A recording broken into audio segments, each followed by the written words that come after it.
నాకు అమ్మవారిని నా కూతురిగా చేసుకోవాలనుంది అని కోరిక వెలిబుచ్చాడు. నీకు తప్పకుండా నీ కోరిక నెరవేరుతుంది అని ఈశ్వరుడు అంతర్ధానమయ్యాడు.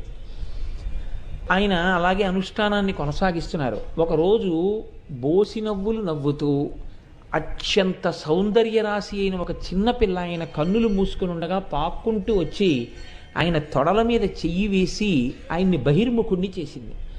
ఆయన కన్నులు విప్పి చూసేటప్పటికీ ఆయన గుర్తించారు, ఆ త్రిపుర సుందరి ఆ జగదంబయే తనకి కూతురుగా వచ్చి ఒడిలో ఆడుకుంటోంది అని.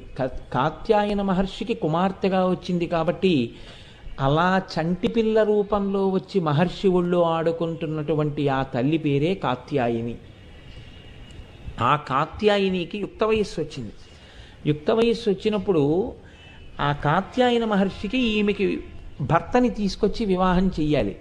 ఆమె ఎక్కడ పుట్టినా ఎప్పుడు పుట్టినా ఆమె యొక్క భర్త పరమేశ్వరుడు.